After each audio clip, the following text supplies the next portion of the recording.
Indian film star Deepika Padukone is taking a stand for mental health. As the pandemic rages, she's raising awareness of psychiatric problems and the ways people can get help. Thousands are dying every day in India as it experiences the biggest wave of coronavirus infections the world has seen. The healthcare system is in danger of collapse, and millions are suffering from anxiety and depression. Deepika Padukone is urging people to get help. She set up the Live, Love, Laugh Foundation. It helps connect people with mental health services like telephone hotlines and suicide prevention centers. She says no life should be lost to mental illness.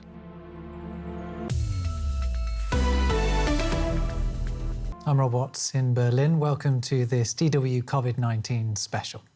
Now, India has reported more than 20 million cases of COVID-19. Now, although the actual figure may be much higher than that, as well as the immense physical toll of the pandemic, it's also putting enormous strain on the mental health of Indians. Lockdowns, death, illness and job insecurity all have an impact on how people feel. Breakdowns, fear, anxiety. These are the words 29-year-old Kanika uses when asked about how she's coping with the second wave of COVID-19. Both her parents are COVID positive and her father has been in the hospital for days. Personally, for me, it's been an emotional mayhem. In this second wave, my dad became a victim, and a very serious one. And it just made me realize how crazy things are at the moment. Kanika runs an online mental health platform, MindPeers, which connects people to therapists. And the statistics are enough to tell her that she is not alone. Apart from anxiety, depression and grief that many are already experiencing, she says a lot of young people may end up suffering with PTSD or post-traumatic stress disorder. Last year, there were about 50 to 60 therapies that were coming in one day. And right now, from the last 3 to 4 weeks at least, that has touched 250 a day. The second wave has been catastrophic. Images of people gasping for breath and collapsing in front of hospitals where no beds or oxygen are available have impacted the mental well-being of many. Some experts are convinced this wave has triggered a mental health epidemic of its own.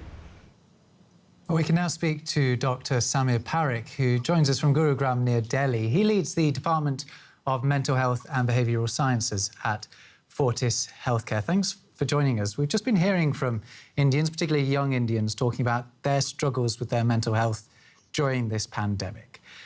Is the healthcare provision there for people to seek help? Two aspects to this. In any case, mental health prevalence, if you look worldwide, right? Depression, single largest illness, 300 million people globally suffering from it. We, in any case, have more than 500% shortage of mental health experts in our country. That is pre-COVID.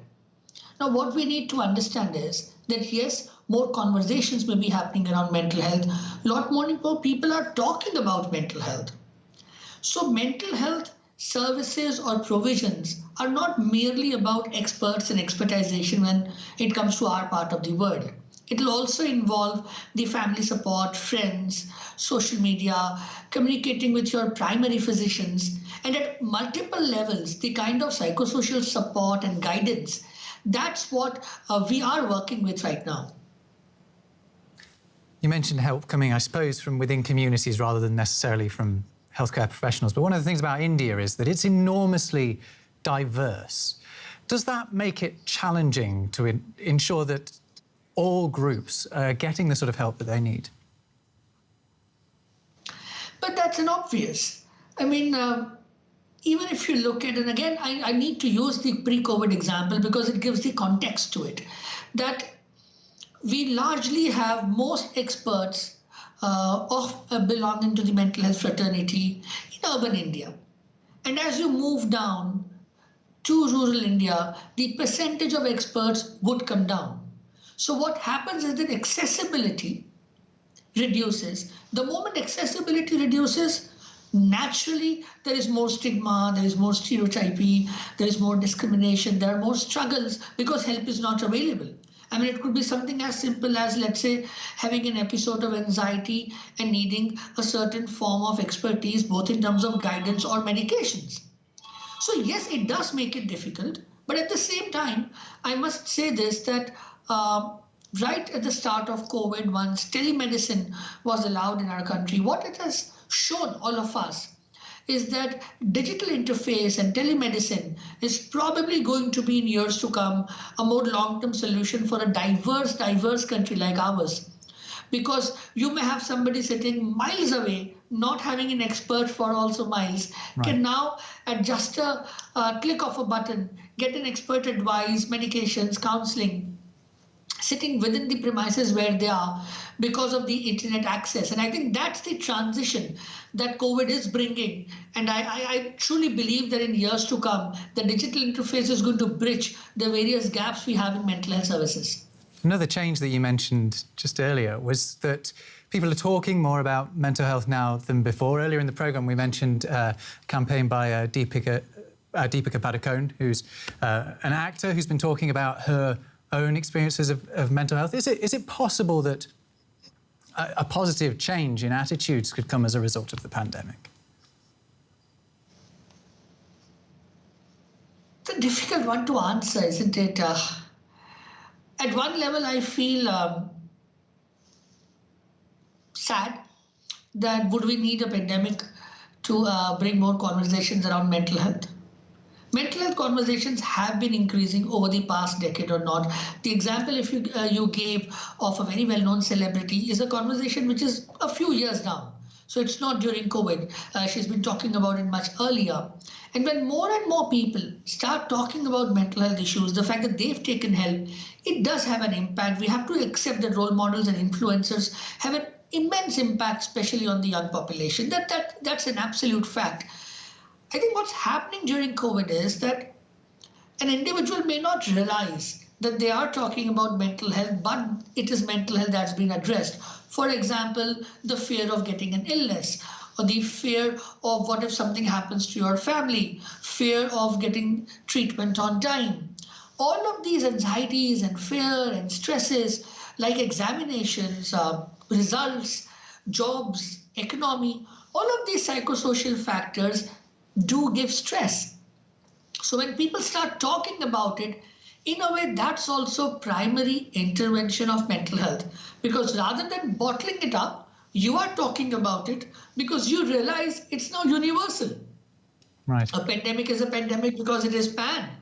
So now relatedness about distress is easier. So unmuting, sharing about it has become more spontaneous. And which I think is also, in a way, an intervention for a country like ours, because like I've been saying, expertization is not the solution. The strength of India always have been in its interdependent family system, societal system.